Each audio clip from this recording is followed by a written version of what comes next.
Durante il regime fascista, Ventotene è stata un'isola di confine, uno strumento giuridico che i fascisti usavano per neutralizzare gli oppositori politici.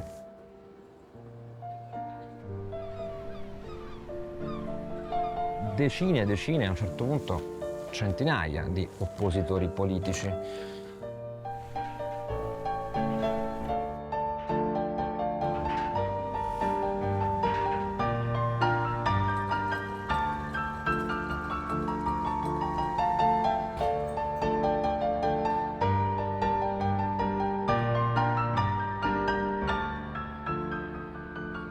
E a Ventotene si trovarono confinati due intellettuali, due militanti politici che, conoscendosi sull'isola e stringendo una relazione intellettuale forte, scrissero insieme un manifesto.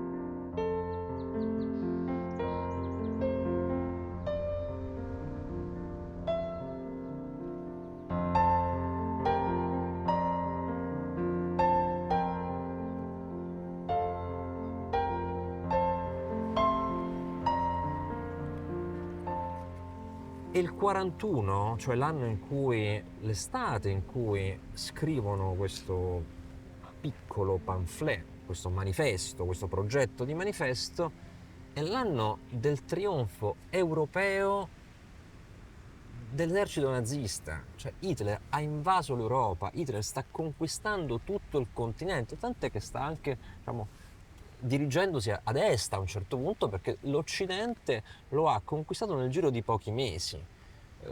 Ci sono stati ormai soggetti al dominio nazista, altri alleati, satelliti. Dunque è probabilmente il momento più disperato per chi coltiva ideali liberali, democratici, socialisti. C'è il nazismo in Europa.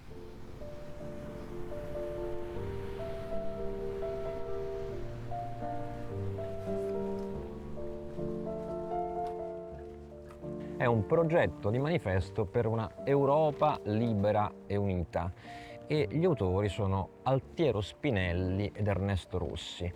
Spinelli fu processato e condannato sostanzialmente per sovversione rispetto allo Stato quando aveva 20 anni. Spinelli nasce nel 1907, già nel 27 entra in carcere. Arrestato, processato, condannato a 16 anni.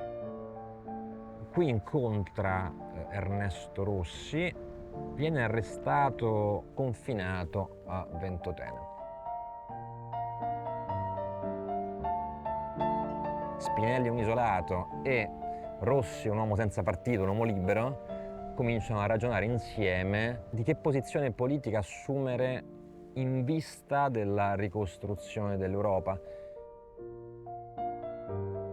Dal loro sodalizio intellettuale nasce questo che è davvero il testo più rilevante, quel momento storico della prospettiva europeistica.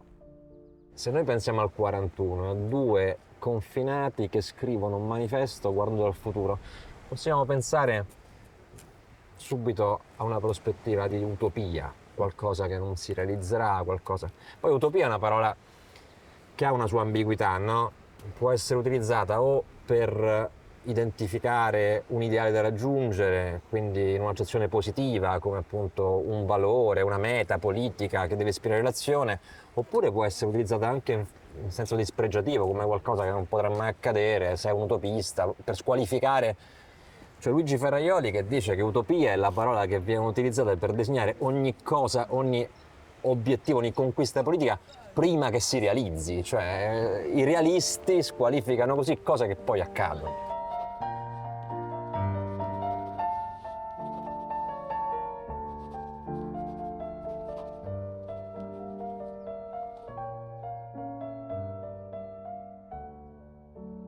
Manifesto di Ventotene per una Europa libera e unita, agosto 1941. La civiltà moderna ha posto come proprio fondamento il principio della libertà.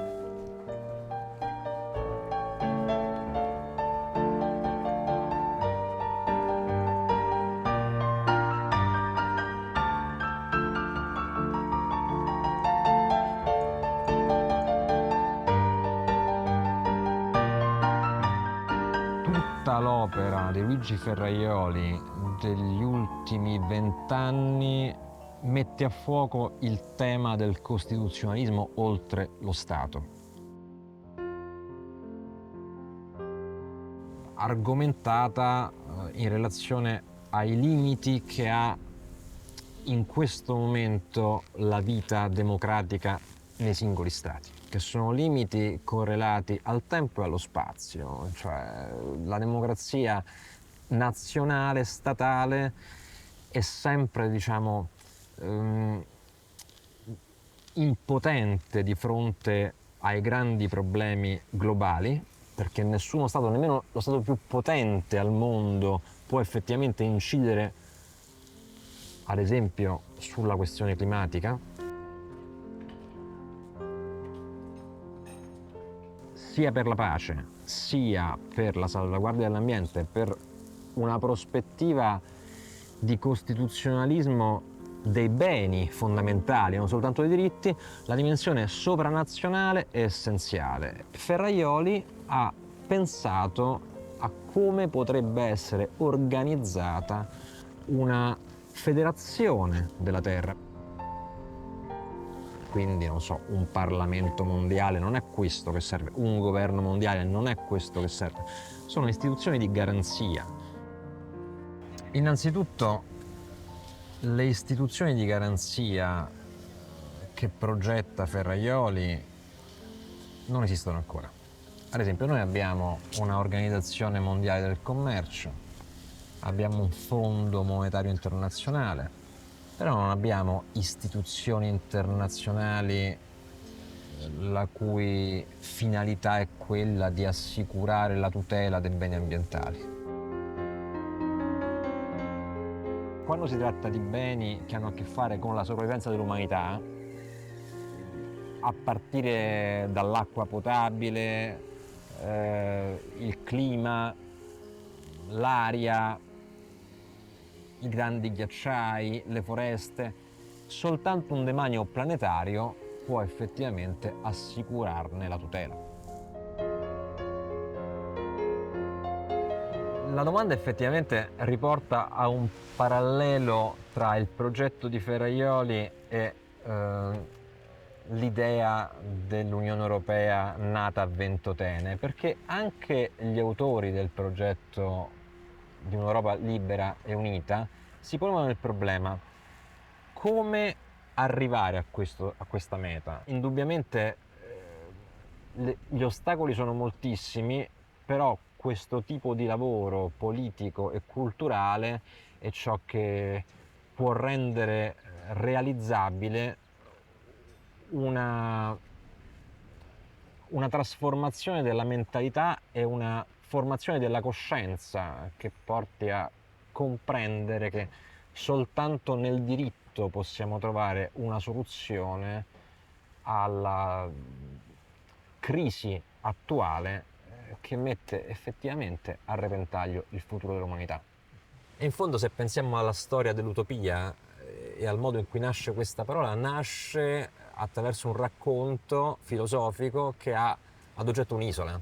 Cioè, quando Tommaso Moro scrive il libro Utopia, che poi dà il nome a questo genere letterario della filosofia che pensa e progetta un mondo diverso, racconta, diciamo, un viaggio, un approdo in un'isola, che è appunto l'isola di Utopia, che è l'isola che non c'è. Ci rendiamo conto di come la capacità che possono avere, la forza che possono avere le idee di incidere sulla realtà è qualcosa che deve motivare a coltivare anche idee e progetti che possono apparire inattuali, ma che poi prendono la forza che gli uomini danno loro.